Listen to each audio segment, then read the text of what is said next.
l'importance des caisses populaires dans le monde et chez nous n'est plus à démontrer. Au 30 juin 2020, ces intermédiaires financiers, modestes mais laborieux, regroupaient 1 164 853 sociétaires en Haïti. 1 164 853 sociétaires en Haïti. Avec un actif total de 17,7 milliards de goudes, dont 8,6 milliards de prêts et un passif dépôt de 12,3 milliards.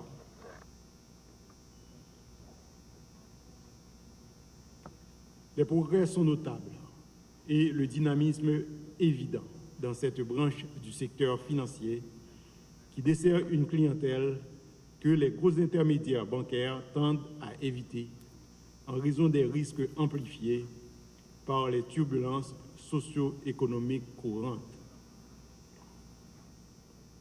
Mesdames, Messieurs, il faut me dire nous que le secteur microfinance coopérative, là, il vient prendre une importance extraordinaire dans notre pays et dans le milieu financier haïtien.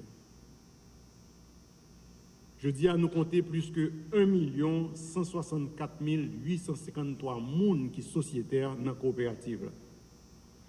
L'avantage qu'on gagne dans la coopérative, c'est que toutes sociétaires, nous avons considérer c'est des actionnaires. Et plus coopérative là, profitable, c'est plus chaque actionnaire a profité. Ça, c'est le parfait exemple de ça, nous avons inclusion économique et inclusion sociale. Et il faut me dire que total actif coopératif qui est en Haïti monté à 17,7 milliards de goudes.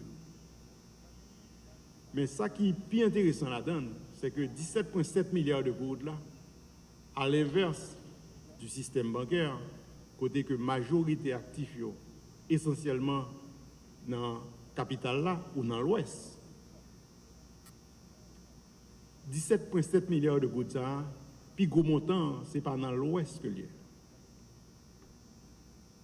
Sous 17,7 milliards là, nous gagnons 4 milliards de gouttes, 4,5 milliards de gouttes qui dans le département Latibonite.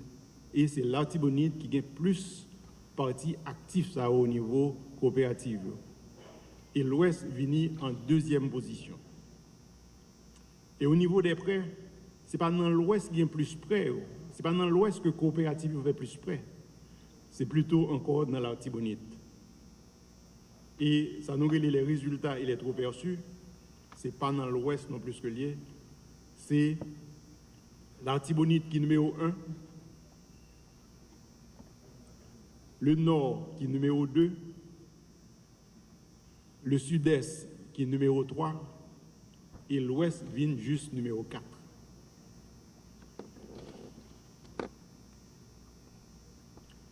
Donc, c'est pour nous dire que coopérative a une importance particulière dans l'écosystème financier qui fait que faut nous bailler importance. Le fonds entrera en opération dans quelques semaines. Les caisses en difficulté trouveront des ressources fraîches à taux raisonnables pour résoudre leurs problèmes temporaires.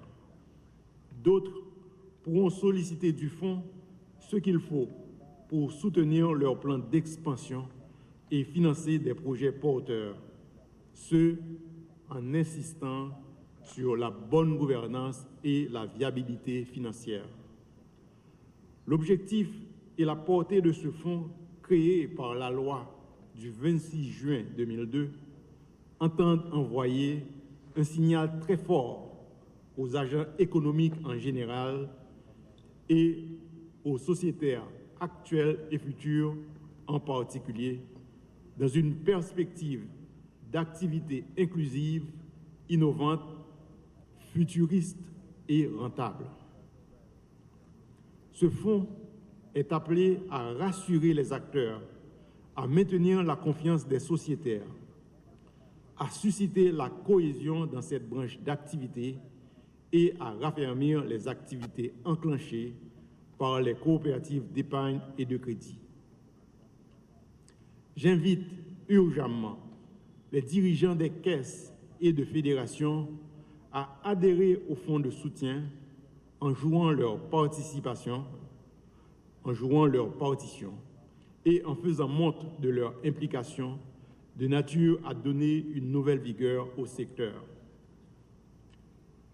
Il a été jugé opportun de susciter la participation de plusieurs directions dans la mise en place de ce fonds, un signe de la synergie recherchée par le conseil d'administration et du sens donné à l'action de la BRH.